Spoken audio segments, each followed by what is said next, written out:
अस्सलाम वालेकुम नाज़रीन, आपका मेज़बान जहांगीर सैयद आपके प्रोग्राम सच के साथ हाजिर खिदमत है। प्रोग्राम में आपका खैर मक़दम करता है। नाज़रीन, जिस तरह कि आप जानते हैं कि हमारे प्रोग्राम का फॉर्मेट ये है कि हम इख्तिसासी स्पेशलाइज़ शख्सियत को बुलाते हैं उस शूबे की जिसमें उन्होंने काम किया है और कारनामे नुमाया अंजाम दिए हैं। और कुछ ऐसे सवालात भी होते हैं जो हमारे नाज़रीन जानना चाहते हैं कि जो भी उनकी ज़िंदगी का तजुर्बा है, उसका जो निचोड़ है, उसकी रोशनी में ये बताएं कि ये जो हालात हैं इसको कैसे कंट्रोल किया जा सकता है और ये कैसे पैदा हुए। आज खुशकिस्मती हमारी ये है कि इरफानुल्लाह ख़ान मरवत हमारे साथ हैं। अब जब मैं नाम ले लिया तो ज़्यादा तारुफ़ की तो मुझे ज़रूरत नहीं है, लेकिन एक शख्स था ऑनेस्ट, उनके जो है दामाद हैं वो है सदर ममलिकत ग़ुलाम इसाक़ ख़ान साहब, जिनका नाम आते ही लोग एक ही बात कहते हैं कि ऑनेस्ट, और उससे ही ताल्लुक़ रखते हैं आप, उसी ख़ानदान से, उसी घराने से आप ताल्लुक़ रखते हैं। दूसरी बात ये है कि पढ़े लिखे हैं, इंतहाई पढ़े लिखे हैं। उसके सियासतदानों के बारे में तो ये है कि वो इतने पढ़े लिखे नहीं होते। आपने IBA से MBA भी किया है और साथ साथ आपके वालिद साहब मेजर जनरल रहे हैं अब्दुल्ला ख़ान मरवत। ये वालिद साहब का नाम इसलिए लिया है कि वो मैं बता सकूं कि जिस शख्सियत को हमने बुलाया है, मदऊ किया है, किस लेवल की शख्सियत है। एजुकेशन मैंने आपको बता दी, लेकिन एक लंबी सी तरतीब है। आपने इलेक्शंस लड़े, जीते, और प्रोविंशियल असेंबली में आप 1988 से ये सफ़र आपने शुरू किया, और उसके बाद 1992 में भी आप इलेक्शन लड़े और जीते, और 2002 में भी आपने कामयाबी हासिल की। 2013 तक आपने मैदान नहीं छोड़ा सियासत का, और आज भी सियासी मैदान में सरगर्दा हैं और जद्दोजहद कर रहे हैं। इस वक्त ग्रैंड डेमोक्रेटिक अलायंस से आपका ताल्लुक़ है, उसके वाइस चेयरमैन है, किसी पार्टी की तरफ से नहीं है, इंडिविजुअल कैपेसिटी में। इसीलिए शायद कहा जाता है कि वो जो है अपनी ज़ात में एक अंजुमन है और पूरी पार्टी का दर्जा रखते हैं। जो हमारी ट्रांसपोर्ट की भी आपके पास रही है, आपके पास पॉपुलेशन की भी मिनिस्ट्री रही है, आपके पास होम मिनिस्ट्री भी रही है, और आपके पास SNG जिसे कहते हैं जनरल इलेक्शन में जो आप सीटें, जो वज़ीर आला के दर्जे की सीटें भी आपके पास रही हैं ज़िम्मेदारी के साथ। और एजुकेशन मिनिस्ट्री का मतलब है कि जो एजुकेशन की जो हमारी सोच है, और जो एजुकेशनिस्ट इंसान आगे बढ़ के करता है। हमारे यहाँ तो एजुकेशन ज़्यादातर नहीं होती, लेकिन एजुकेशन से पढ़ा लिखा मिनिस्टर हो तो उससे ये उम्मीद होती है कि वो अपना विज़न दे सकेगा। ये सारी चीज़ें इतनी तफसील से बताने का हमारा मकसद ये है कि हम ये जान सकें कि हम जिस शख्स ने इतना काम किया है, अपने रिकॉर्ड पे काम किया है, चैलेंजिंग शख्सियत है, आज भी उन्हें सिंध की सियासत में सरगर्दा अगर हैं वो, तो उनको ये फ़िक्र भी है कि सिंध की हालत कहाँ है। तो हम यहीं से आपसे सवाल शुरू करते हैं। हम प्रोग्राम में आपका खैर मक़दम करते हैं, और हमें खुशी इस बात की है कि आप तशरीफ़ लाएँ और आपको सिंध की फ़िक्र है। और जो ग्रैंड डेमोक्रेटिक अलायंस है, उसका मकसद ही ये है कि सिंध की सूरत हाल जो सियासी बिगड़ती हुई, और जो स्ट्रीट क्राइम से लेके जो है बहुत सारे मसाइल हैं, बिजली है, पानी है, तबाही फैली हुई है, अस्पतालों की बुरी हाल है, ये सारे तो रिकॉर्ड पर हैं। हम तो कोई इंकशाफ नहीं कर रहे, लेकिन हम पहला सवाल हम आपसे ये कहेंगे कि जो सिंध की फ़िक्र जो है आपको, और सिंध से आप कामयाब भी हुए हैं, आपको मिनिस्ट्रीज़ का एक दर्जन मिनिस्ट्रीज़ आपके पास नज़र आ रही हैं, तो आप ये समझते हैं कि इसके बिगाड़ की क्या वजह है, और इसको कोई संभाल का भी तरीक़ा है कि कोई संभाला जाए, या इसी तरह चलता रहेगा। आपका ग्रैंड अलायंस जो है वो क्या करना चाहता है, इसी तवक्को पर हम चाहते हैं कि लोग सुने कि आप उनके साथ खड़े हुए। बहुत शुक्रिया जी। बिस्मिल्लाहिर्रहमानिर्रहीम। आपका शुक्रिया जी कि आपने ये मौका दिया आज आपसे गुफ्तगू करने का। आपने सही फरमाया जी कि ये अस्पतालों में दवाई नहीं है, एक्सरे की मशीन पड़ी हुई है तो ख़राब है, MRI की मशीन है तो वो ख़राब पड़ी है, CT स्कैन है तो वो ख़राब पड़ा है। अगर है तो ये आखिर क्यों है? मैं एक लफ्ज़ में ये सारी चीज़ जो है इसको समेट दूंगा जी, करप्शन। सिंध में करप्शन सबसे ज्यादा करप्शन है क्या?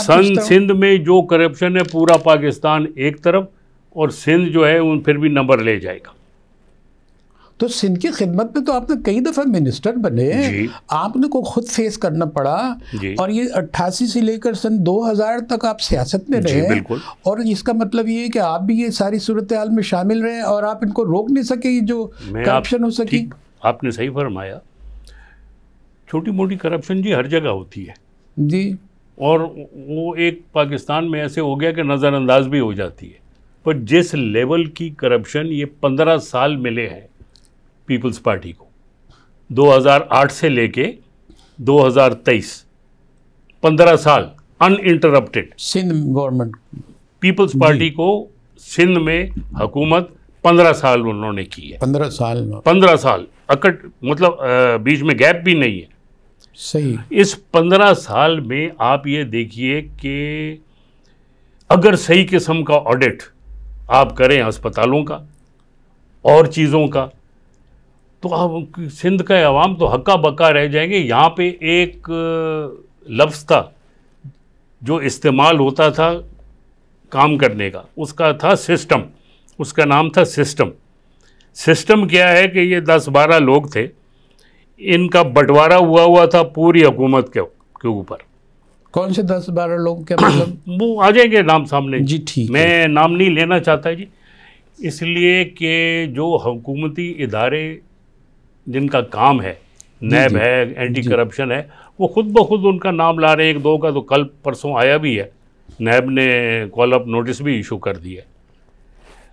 तो बाकियों को भी मैं उम्मीद रखता हूँ। तो ये तो निगरान हुकूमत का टाइम है, एक फिक्स टाइम है, 90 डेज से आगे नहीं जा सकते, और आप इतने रूट आउट कर सकते हैं इतने करप्शन को, और इनके जो भी आप बता रहे हैं जिसकी तरफ आप इशारा कर रहे हैं। देखिए, मैं इस आपने जो फरमाया मैं थोड़ा सा उससे इख्तिलाफ करूँगा। जी जी, 90 डेज में ये इलेक्शन नहीं पॉसिबल है।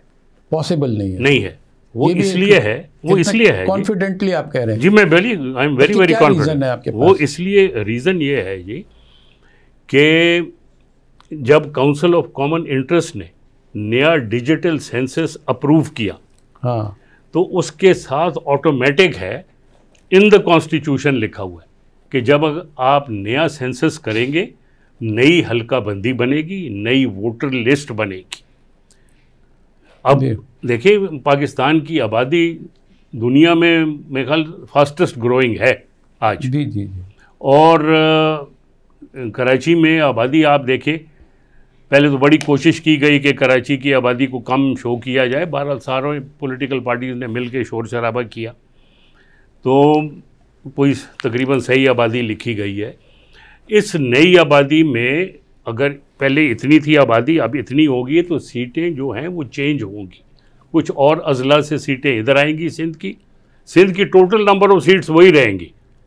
पर जहाँ जैसे सपोजिंग 100 हैं तो वो 100 ही रहेगी, ठीक है। बट अगर किसी जगह 6 थी तो वहाँ 5 हो जाएगी, कराची में अगर 25 थी तो 26 हो जाएगी। ऐसे भी तो ना, अर्बन जो है रूरल एरिया है, अर्बन लोगों के अपने हुकूक होते हैं, उनके अपने मसाइल होते हैं। पे डाका कोई नहीं डाल रहा है जी। देखिए, अगर जिस जगह सीट बनती है आबादी के हिसाब से, ठीक है, तो अगर एक जगह की आबादी बड़ी है तो वो तो बता रहे हैं ना कि शहरी आबादी नहीं बढ़ी है, उस हिसाब से बढ़ी है। वो देखिए, वो पहले जब हाउस सेंसस हुआ था उस पर हमें बहुत सख्त तशवीश थी, बहुत सारे लोगों को तशवीश थी। उसमें MQM ने बड़ा किरदार अदा किया जी, उसमें जमात इस्लामी ने बड़ा किरदार अदा किया, ANP ने अपना किरदार अदा किया, हमने अदा किया, सब ने किया, शोर डाला कि जी ये हमें सही नहीं नज़र आ रहा। फिर उन्होंने गवर्नमेंट की फिर गारंटीज़ मिली कि जी इसके साथ साथ जो आबादी है वो हम कोशिश पूरी करेंगे कि सही आबादी दिखाई जाए, एंड मोर और लेस हम सेटिस्फाइड हैं जी। 100% तो कहीं भी सही नहीं हो सकता। अगर मोर और लेस पर आप सेटिस्फाइड हैं तो इसका मतलब ये है कि इलेक्शन 90 डेज में होना चाहिए। नहीं, क्योंकि अब तो हल्का बंदी कैसे होगी? तो जब आप आबादी हो गई तो हल्का बंदी का एक मैयार तो आ गया ना, पैरामीटर तो आ गया, तो फिर वो नक्शे रीड्रॉ होने हैं ना जी। देखिए, जब आप एक हल्के को छेड़ेंगे तो उसके के लिए एक तवील मुद्दत चाहिए? नहीं, तवील मुद्दत नहीं है जी, वो 3-4 महीने का काम है। उसमें देखें क्या होता है, नक्शे आ गए कल इलेक्शन कमीशन के पास। सही है। अब इलेक्शन कमीशन ने प्रपोजल मांगे, ठीक अब है। हर आदमी अपने अपने प्रपोजल देगा। सही है। वो देखेंगे कि जो बेस्ट पॉसिबल प्रपोजल है, जिसमें ज़्यादा कम से कम छेड़छाड़ हो, उस पे किया जाए। फिर उस पे एतराज़ात का टाइम होता है, क्यों अगर कोई मेरी फेवर का हो गया तो आपको एतराज़ होगा, आपकी फेवर का हो गया मुझे एतराज़ होगा। एतराज़ात के लिए टाइम दिया जाता है। सही है। एतराज़ात फिर उसको अकोमोडेट वो करते हैं एतराज़ात, फिर जाके फाइनल हल्का बंदी और इसके साथ साथ नई वोटर्स लिस्ट। ये आपका लबलबाब आपका ये निकला कि जो हल्का बंदी हुई है, इसकी नई तकसीम से किसी की हुकूक नहीं मारे जाएंगे, सवाल नहीं पैदा आबादी होता। की तादाद एक जैसी होगी। एक गांव में आबादी है, 10 गांव है, वहाँ ज़ाहिर कम आबादी है, शहर की ज़्यादा आबादी है, उसको कोई मर्ज करेंगे, कोई नई चीज़ें डालेंगे उसमें, उसको कैसे फिल कर सकेंगे? इतना बड़ा रॉकेट साइंस नहीं है जी। हर सेंसस के बाद ये होता है। पहली दफ़ा पाकिस्तान में सेंसस नहीं हो रहा, पहले हर दफ़ा जब सेंसस हुआ है उसके बाद नई हल्का बंदी होती है। 2017 में लास्ट सेंसस हुआ था, उसके बाद भी हल्का बंदी बनी थी। चले हम आगे बढ़ते हैं जी, क्योंकि आपके पास मिनिस्ट्रीज से, एजुकेशन से लेके आज होम मिनिस्ट्री तक, होम तो मतलब मादर फादर मिनिस्ट्री होती है ना, सब कुछ आपके पास रहा। अब ये देखें कि इस आपको होम मिनिस्टर एक मफरूज़ा मकाम करते हैं, आपको होम मिनिस्टर बनाया जाता है सिंध का, और तो वो आप क्या प्रायोरिटीज़ होंगी, क्या जो है आप नई चीज़ डालेंगे और क्या रूट आउट करना चाहेंगे फौरी तौर पर? मैं आपसे एक सवाल पूछता हूँ। जी प्लीज़। आप भी कराची की शहरी हैं, पाकिस्तान की शहरी हैं, जी, सिंध के बिल्कुल। शहरी हैं। क्या आपको नहीं मालूम जी पुलिस में कितनी करप्शन है? जी मतलब सबको खुला पता है। ओपन ये ऐसे SHOs जो हैं वो खुद बिल्डर माफिया को बुलाते कि जी हमारे यहाँ बिल्डिंगें बनाओ, कोई नहीं पूछेगा तुम्हें, हमें पैसे दो। ड्रग का जो यूज़ है, आप ये साथ ही मेरा हल्का है जी, यहाँ से टच होता है महमूदाबाद। आप शाम को जाके देखें, आप लियारी को भूल जाएंगे।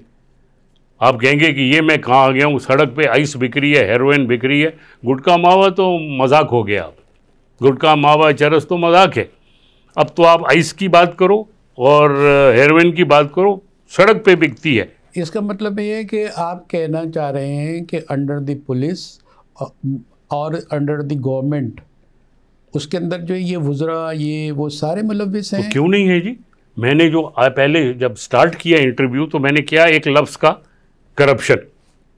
जी करप्शन। जब देखिए, आप जब पैसे लेके अफसर को लगाएंगे और उससे मंथली भी लेंगे तो कहाँ से पूरा करेगा? तो इनको समझ में नहीं आती जो कोई इतनी बेतरतीबी बदनवानी चीज़ें नज़र आ रही हैं, इलेक्शन में भी कूद गए हैं और ये तासुर भी पैदा हो रहा है कि हम अब के देखो हम सब पलट के रख दें। तासुर तो मेरे ख्याल अब नहीं है, अभी तो लिस्टें इनकी बन रही हैं, वो दे रहे हैं। मैं ये नहीं कह रहा हूँ कि कोई तासुर एस्टैब्लिश हो गया। वो देखिए, हर आदमी अपनी जान बचाने के लिए कुछ ना कुछ तो कहेगा ना। सही। बट ट्रैक रिकॉर्ड है, आज इतनी बड़ी बड़ी बातें करते हैं कि हम ये पानी ले आएंगे, हम ये कर देंगे कराची के लिए। 15 पानी तो हमारे ही चुरा के हमके बेचे जा रहा है। 15 साल में क्या आपने कराची वालों को पानी दिया या कराची वालों के ऊपर आपने टैंकर बेचे? ये टैंकर के जो हाइड्रेंट है ये किस किस के हैं? बड़े नामों से लेके नीचे तक जाता है, नाम में नहीं लेना चाहता, बट सबको पता है किस किस का है, किस खातून का है, किस मर्द का है, सबको पता है। सबके हाथ रंगे हुए हैं, सबके हाथ रंगे हुए, खुल्लम खुल्ला। तो ये तोहफा दिया है पीपल्स पार्टी ने सिंध को और बिलखुसूस कराची को। सही। कराची के साथ तो ऐसा सलूक किया है नहीं जी कि जैसे सुतेला कोई होता है। और फिर आप देखें जो इलेक्शन की है, ये लोकल बॉडीज़ इलेक्शन जो है ये जाएंगे हिस्ट्री में कि इतनी नाकस इलेक्शन, अगर इसको आप इलेक्शन का नाम दे सकते तो कभी हिस्ट्री में नहीं हुई, तारीख में नहीं हुई। और इसीलिए मेरी एक और बात ज़रूरी सुनिए। ये जो आजकल शोर कर रहे हैं कि 90 दिन में इलेक्शन करो, पीपल्स पार्टी, ये क्यों कर रहे हैं? ये इसलिए कर रहे हैं कि ये अपनी फील्डिंग लगा के गए, ये अफसर भी मेरा, ये भी मेरा, ये भी मेरा, एजुकेशन के अंदर डायरेक्टर भी मेरा, कि सारा पोलिंग स्टाफ जो है वो मेरी मर्ज़ी का लगेगा। तो जिस तरीके से हमने बल्दियाती इलेक्शन की थी वैसे जनरल इलेक्शन भी होगी। अब जब इन्हें नज़र आ रहा है कि भाई ये ज़रा इसमें छेड़छाड़ होगा तो चीखे मार रहे। अब यहाँ तो इसको मज़ीद आगे बढ़ाया जा सकता था, लेकिन हमें इशारा मिला है कि हम एक छोटा सा वक्फ़ा लेते हैं। वक्फ़े के बाद हम सवालात का सिलसिला जारी रखेंगे। नाज़रीन हमारे साथ रहिए, एक छोटा सा वक्फ़ा।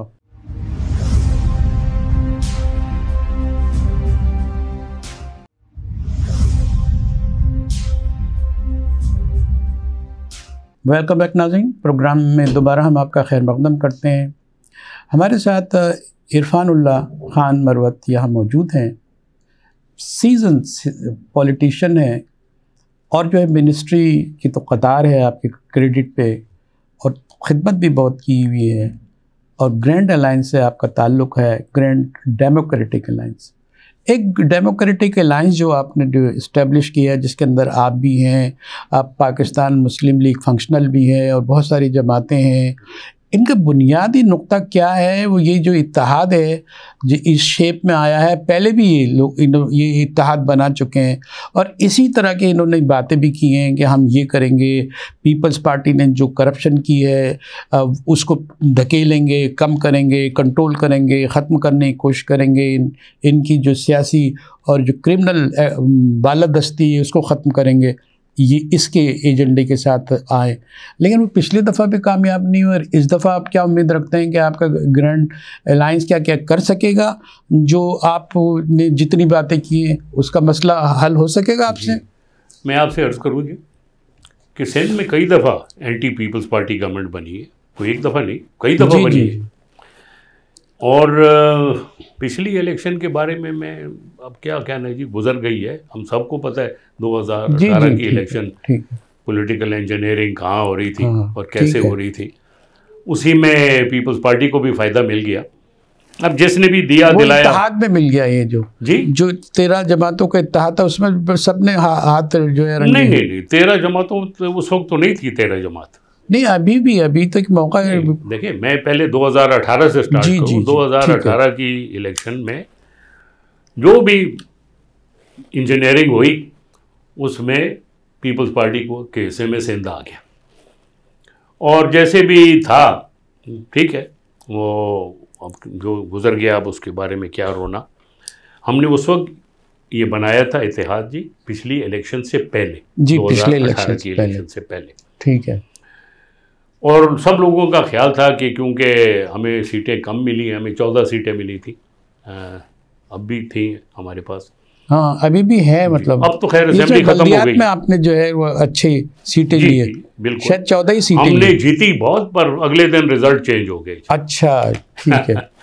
तो बहरहाल लोगों का ख्याल था कि ग्रैंड डेमोक्रेटिक अलायंस GDA जिसे हम कहते हैं, ये इलेक्शन गुजर गई है तो ये ख़त्म हो जाएगी। अच्छा। आज 6 साल हो गए जी, GDA कायम दायम खड़ी है और इंशाल्लाह अगली इलेक्शन में हिस्सा लेगी। हर दफ़ा पॉलिटिकल इंजीनियरिंग नहीं हो सकती, पॉलिटिकल इंजीनियरिंग जहाँ हुई थी उनको भी नज़र आ गया। अभी बल्दियाती इलेक्शन है, आप भी खुल्लम खुल्ला कह रहे हैं कि इंजीनियरिंग हुई है।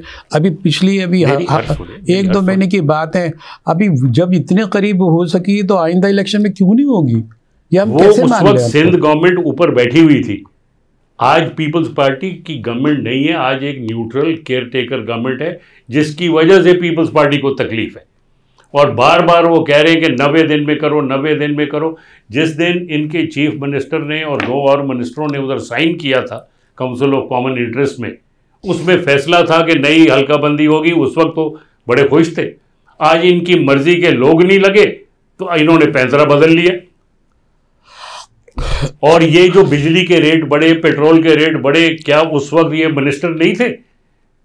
बिलावल साहब सारी दुनिया में फिर रहे थे एज फॉरेन मिनिस्टर, वो कौन से दौर में थे जब पीछे बिजली के रेट बढ़ रहे थे, गैस के रेट बढ़ रहे थे, पेट्रोल के रेट बढ़ रहे थे? भाई देखें, तसलसल देखें, सारी तबाही का तसलसल ये है कि सबसे पहले तो आप इनकी 15 साल से तो इनकी हुकूमत है ना, और इसमें बिजली की नर्ख जो है फेडरल बढ़ाती है, लेकिन हमारे यहाँ तो के इलेक्ट्रिक है, यहाँ तो सारे फैसले निपरा के उसमें पीठ पीछे वो करते हैं उसके नाम से। लेकिन ये सारी चीज़ें जब उसका तसलसल है तो ये आप ये कैसे यकीन कर बैठे हैं कि निगरान गवर्नमेंट इस पॉलिसी को, वो पॉलिसी को टो करेगी जिसमें इंजीनियरिंग नहीं हो सकती है, बदमाशी नहीं हो सकती, बदमाशियाँ कोई भी तब्दीली नहीं आ रही। जहाँ मैं एक इवेंट से आ रहा हूँ वहाँ इतनी चोरी चकारी है कि कोई भी तब्दीली, कोई खौफजदा नहीं है। आप क्या कहेंगे? देखिए, मैं आपसे ये अर्ज़ करूं, ये चोरी चकारी देख के ही तो सारी दुनिया में शोर मचा है कि ये सिस्टम सिस्टम सिस्टम क्या चीज़ है जिसने सिंध को बर्बाद कर दी है। कोई काम कराना हो, सिस्टम वाले को पैसे दो तो काम कराओ, जेन्युइन काम होता नहीं है।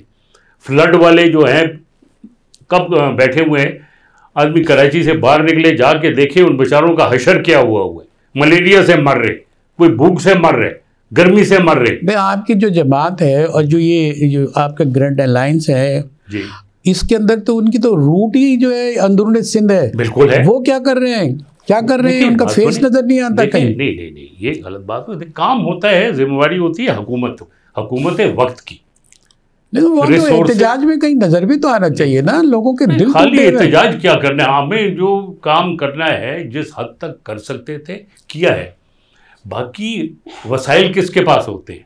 वसाइल हुकूमत के पास होते हैं। और हुकूमत का काम है कि जी वो वसाइल इस्तेमाल करे।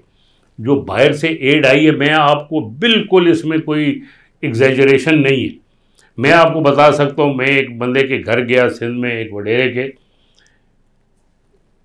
दुआ के लिए जी। और वहाँ पे हमने खुद देखा कि गोदाम के गोदाम टेंटों से भरे हुए, कंबलों से भरे हुए, वो जो सैलाब ज़दगान के लिए जी, वो उनके गोदामों में पड़े हुए। सर्दियों का सीजन गुजर गया पर टेंट जो है उधर ही के उधर पड़े हुए, किसी को दिए नहीं गए। भाई तुम गराज इसी तरह गंदम के साथ करते हैं, सड़ जाती है और चोरी हो जाती है। नहीं, सड़ नहीं जाती, चोरी नहीं होती है। चोरी होती है, सड़ती नहीं है। वो अच्छा। बिकती है, उसकी जगह मट्टी फेंकते, अच्छा, मट्टी के थैले उधर रखते, फिर बाद में कहते हैं कि ये गल सड़ के मिट्टी बन गई। वो नहीं बिकती, वो बिकती है बाजार में।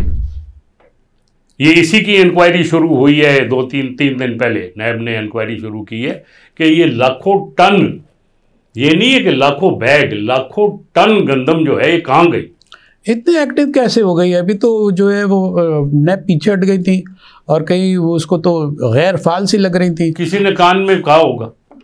अच्छा, बहरहाल तो ये देखिए आज का जो हॉटेस्ट इशू है जनाब, वो ये है कि बिजली के बिल ऐसे हैं कि इंसान की ज़िंदगी ले रहे हैं, ख़ुदकुशियाँ हो रही हैं, लोग जला रहे हैं, बता रहे हैं कि हमारा किराया घर का इतना है, बिजली का बिल इतना है, अगर 20,000 है तो 40,000 जो है बिजली का बिल आ रहा है। कैसे आ रहा है, क्यों आ रहा है, तबाही हो रही है। और अगर तमाशा देखा जाए तो सब सियासतदानों ने तमाशा देखा है। इसका जवाब कौन देगा कि ये तबाही को कैसे रोका जाए और आप लोग क्या करते रहें? देखिए, मैं आपसे अर्ज़ करूँ, इस वक्त 3 बहुत बड़े मसले हैं। एक ये बिजली के बिल के साथ दूसरा जुड़ा हुआ है महंगाई का। जी, ओवरऑल महंगाई जो है, खाने पीने की अशिया है, ये बिल्कुल बुनियादी अशिया जी, अशिया खुर्दनोश जो रोजाना खाना होती है, महंगाई उसके साथ साथ जुड़ा हुआ है। बिजली का बिल वो भी महंगाई का एक हिस्सा है। और इसके साथ कराची में जो स्ट्रीट क्राइम तो आदमी एटीएम में पैसे निकालते हुए डरता है कि पता नहीं कोई लूट ना ले। बैंक से पैसे निकालते हुए आदमी डरता है कि पता नहीं बैंक का स्टाफ मिला हुआ है या बैंक के अंदर कोई बैठ के देख रहा है कि किसने कैश निकाला है जी। बहरहाल कोई ऐसा दिन नहीं है। मुझे तो ये भी अफसोस है जी, एक तरफ पुलिस के जो थानों में लगे हुए हैं, करप्शन उनकी पीक पे है, बट जो गरीब पुलिस वाला है, जो ये सिक्योरिटी ड्यूटी पे लगा होता है, कोई ऐसा दिन नहीं है कि 1-2 ना मारे जाएं। डेली आप देखें जनाजे बड़े पुलिस वाले मारे जा रहे हैं। कोई बेचारा ट्रैफिक वाले को मार देते हैं, वो सड़क में धूप में पूरे दिन खड़ा हुआ है जी। और कोई बैंक की ये कर रहा है, गार्ड है, कोई इधर है, कोई उधर है, ड्यूटी पे लगे, रोज़ पुलिस वाला मारा जा रहा है। बट ये जो बदअमनी है ये इस 15 साल में ही आई है ना जी। अगर ये कहते हैं जी ये महंगाई की वजह से है, मेरी एक अर्थ सुनिए जी, प्लीज। अगर ये महंगाई की वजह से तो पूरे पाकिस्तान में ऐसे होना चाहिए ना। बिलखुसूस सिंध में क्यों होता है? नहीं, सिंध में ज्यादा कह रहे हैं ना हम। मैं इसलिए कह रहा हूँ क्योंकि सिंध में जो लॉ एनफोर्समेंट है, मेनली तो पुलिस होती है ना, जब आप थाने बेचेंगे तो फिर यही होएगा। देखिए, सारे लोग जो है यही कहते रहते हैं, अपना गम सुनाते हैं, उसमें दिल लोगों के साथ जो है कंधा के साथ खड़े हो जाते हैं, लेकिन हल कोई नहीं बताता। खुदारा हम सुनना चाहते हैं कि इसको कैसे आप मुझे एक चीज का जवाब दे। 2002 से लेके 2008 तक हमारी लास्ट गवर्नमेंट थी, ठीक है? ठीक है। उसमें लोग इस हालत से बहुत बेहतर हालत में थे या नहीं थे? अब हमसे पूछ लें। थे तो 2008 के बाद आज तक पीपल्स पार्टी रही है, वो वाला दौर हमारा देख लें और इसके साथ कंपेयर कर लें। क्या नौकरियां बिकती थी? कभी नहीं। कई थाने बिकते थे? नहीं। ऐसा तो नहीं कहें। नहीं, मैं ये नहीं कहता कि जीरो करप्शन थी जी, ये तो कभी भी मैं दावा नहीं करूंगा जी। ठीक, होती है हमेशा। कुछ महकमे हैं जिनमें करप्शन के बगैर वो मेखल महकमा ही नहीं चलता। ठीक। और बट इस किस्म की कारोबार चलता था। आज आप मुझे बताइए कि कारोबार आदमी चलाए कैसे? आज एक कीमत है, सुबह दूसरी कीमत है, तीसरे दिन तीसरी कीमत है। एक गाड़ी का पार्ट जी, मैंने उसको पूछा, मेरी ये गाड़ी का एक पार्ट खराब हो गया था, तो उनसे बोला भाई ये पार्ट है, दिखाया तो बोला कि जी इतने का है। तो मैंने अगले दिन गाड़ी भेज दी कि डाल दो, बोला नहीं वो कल की कीमत थी, आज वो डॉलर बढ़ गया तो वो ये सोने और डॉलर के साथ चल रहा है। तो आप मुझे बताइए कभी मुल्क किस तरह चल सकता है? हमारे पास किस चीज़ की कमी है जी?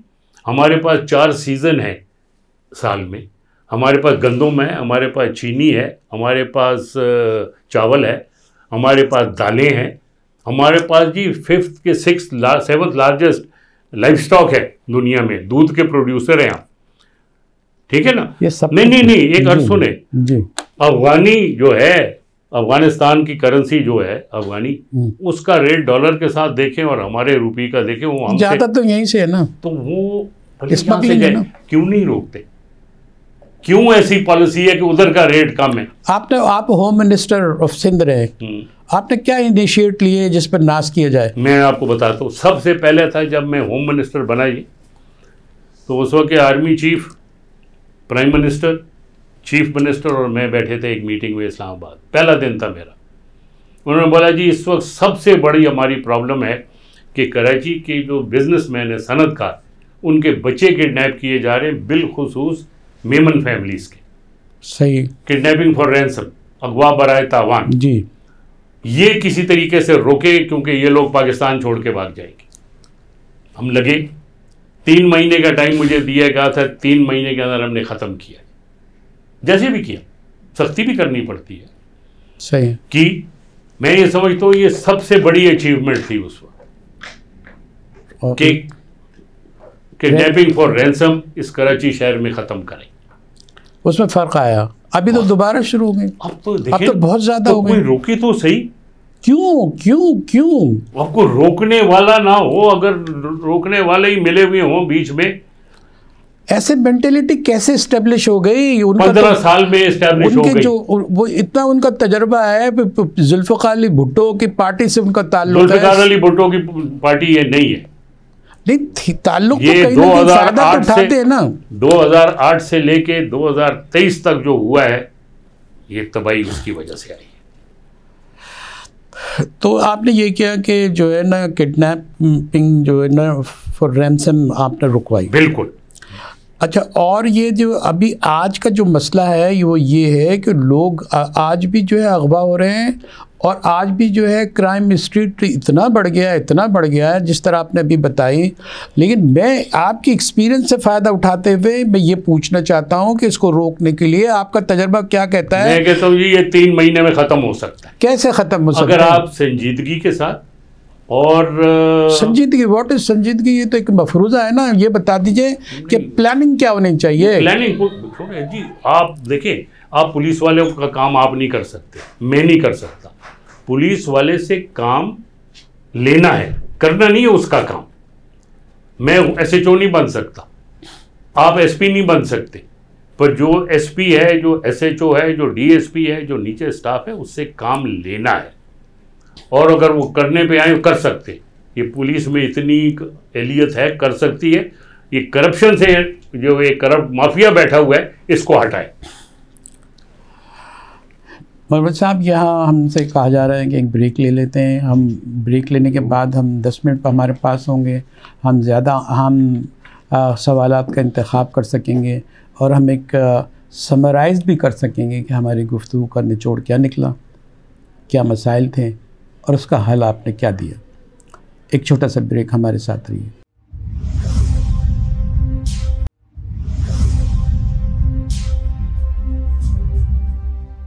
वेलकम बैक नाज़रीन, प्रोग्राम में दोबारा हम आपका खैर मक़दम करते हैं। हमारे साथ जो है इरफानुल्लाह मरवत साहब, सीनियर सियासतदान, सीज़न सियासतदान यहाँ मौजूद हैं।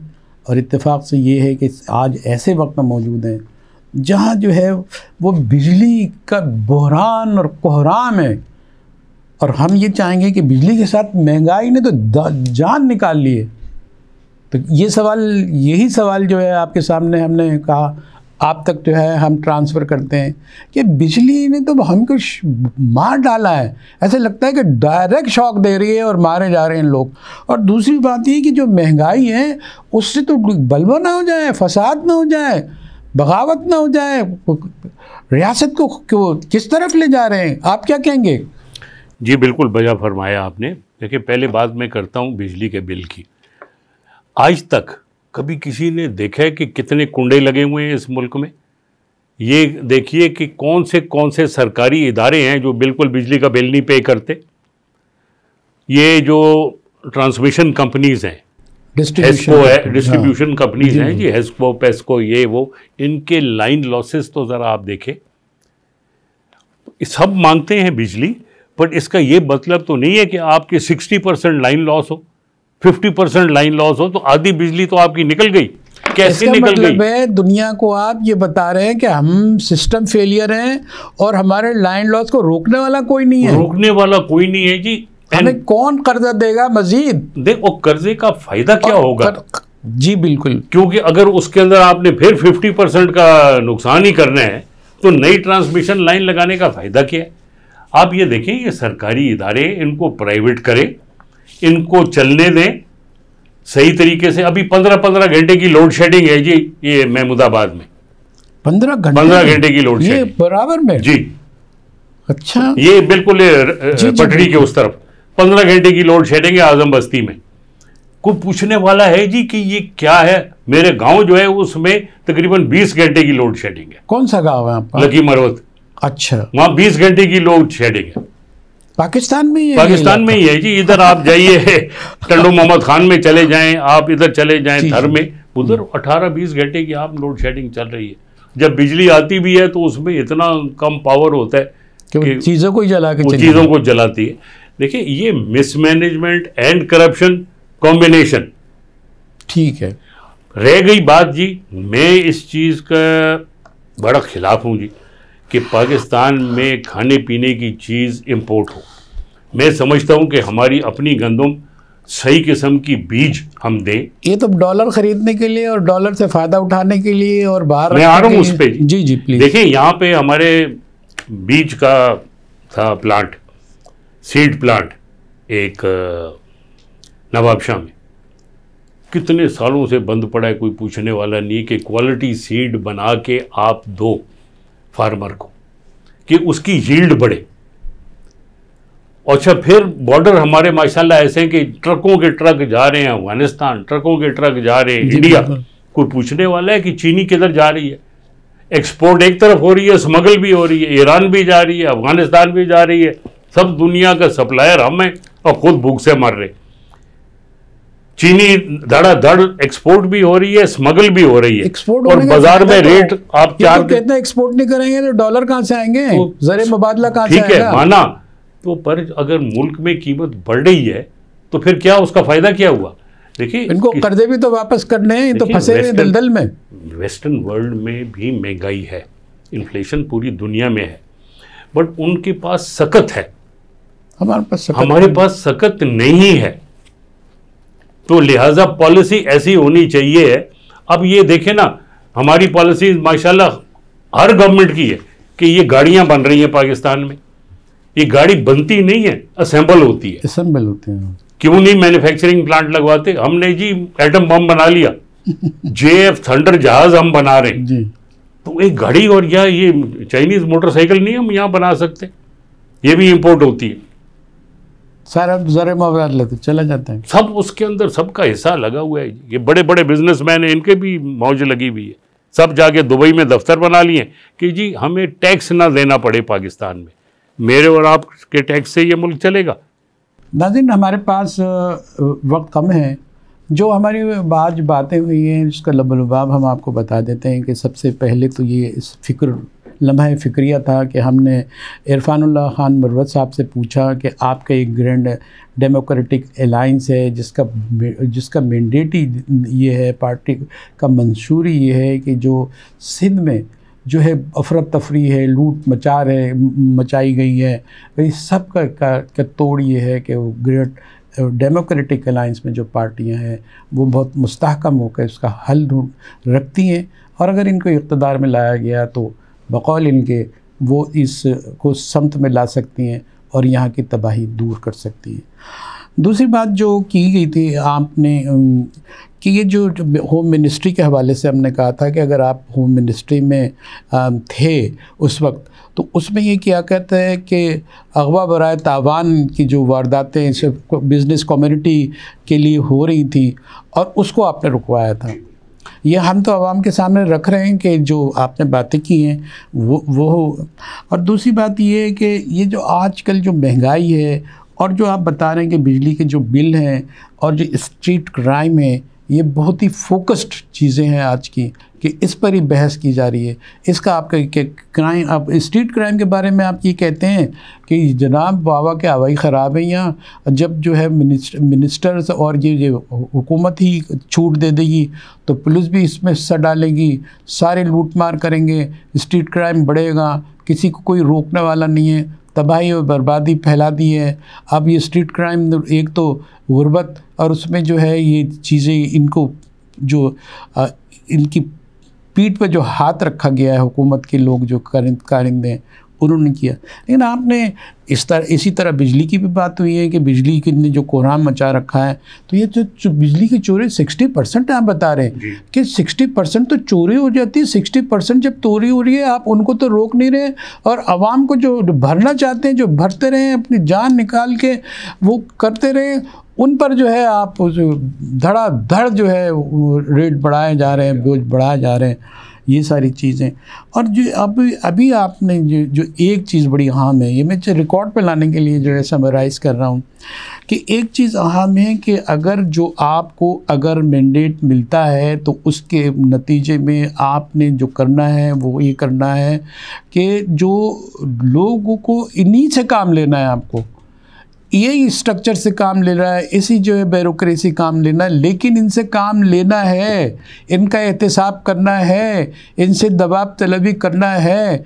और आप ये देख रहे हैं कि अभी कुछ ऐसी तब्दीली आई है निगरां हुकूमत में, जब आप कह रहे हैं कि ये अब ऐसा नहीं होगा, एक नई सोच के साथ ये किया जा रहा है कि करप्शन को रूट आउट किया जाए। बिल्कुल बिल्कुल, ये सब बिल्कुल मैंने कहा।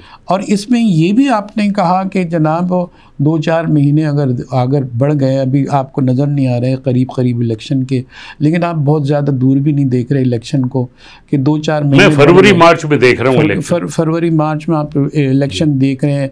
उसमें जो है अगर जो है वो मर्दमशुमारी भी हो गई है तो उनकी हल्का बंदियाँ भी हो सकते हैं, और इलेक्शन ऐसे कोई रॉकेट साइंस की तरह नहीं है कि वो मसला ये हल ना हो, और आप ये हल देख रहे हैं और आप ये उम्मीद रखते हैं कि अब इतनी आज़ादी नहीं मिलेगी कि जो चाहे जो है करप्शन की बुनियाद पर आए, और फिर जो है जिस तरह के आपने कहा है कि जो 15 साल से जो मुसलसल चले आ रहे हैं, लेकिन आपको इम्कान नज़र नहीं आ रहा जो तब्दीली आ रही है, जो तब्दीली की हवा है, उसमें आपको कहीं इम्कान नज़र नहीं आ रहा कि अब ऐसा ये तसलसल, ये करप्शन का तसलसल, इस हुकूमत का तसलसल, जिसे पुरानी सिंध हुकूमत कहते हैं, उसका तसलसल बरकरार नहीं रह सकता, नहीं रहेगा। अब मैं ये चाहता हूँ कि 2-4 मिनट हमारे पास सिर्फ हैं, आप इसमें तबसरा करते हैं कि जो चीज़ें आपने बताई हैं बड़ी चैलेंजिंग चीज़ें हैं, आउट स्पोकन आप बोले हैं, तो आप ये देखते हैं कि इसमें आप और मज़ीद क्या जानना चाहते हैं कि लोगों को हौसला मिले और ये समझें कि कुछ बेहतरी के आसार है जो आप देख रहे हैं। देखिए, मैं समझता हूँ जी, पहला काम जो प्रोविंशियल गवर्नमेंट कर सकती है, एक तो है कि जी लॉ एंड ऑर्डर के ऊपर क्रैक डाउन करे दबा के। ये देखिए, लॉ एंड ऑर्डर, मंशियात फरोशी, ये सारा एक दूसरे के साथ जुड़ा हुआ है। इस पे क्रैक डाउन करेंगे, मंशियात फरोशी कम करेंगे, बंद करेंगे, तो लॉ एंड ऑर्डर भी बेहतर होगा। और फिर जो पकड़ दकड़ है, जो करप्ट अफसर है, उनके साथ पार्टनर नहीं बनना गवर्नमेंट ने, उनको हटा के उन दूसरों से काम लेना है। ठीक है, अगर आप पार्टी बनेंगे तो फिर पैसों के पीछे लग जाएंगे, फिर ये 15 साल वाला काम हो जाएगा। आप एक पैगाम भी दे दें कि ये जो मौजूदा सूरत हाल है, इसमें कोई उम्मीद की किरण नज़र आ रही है आपको? मुझे बहुत बड़ी किरण नज़र आ रही है जी। देखिए, है मुश्किलात हैं, पब्लिक लोग बदजन हैं, पर मैं ये कहता हूँ कि अल्लाह पे रखें। ये जो केयर टेकर गवर्नमेंट आई है और उसके बाद इंशाल्लाह जो इलेक्शंस करके जो हुकूमत आएगी, वो इस किस्म के लूट खसूट में नहीं इन्वॉल्व होएगी, इस किस्म के बेरहम फैसलों फैसले नहीं करेगी जिससे आवाम को तकलीफ़ हो। हम आवाम की जो ये तकलीफ़ात है, इनको दूर करने के लिए आएंगे इंशाल्लाह। बहुत शुक्रिया आपका।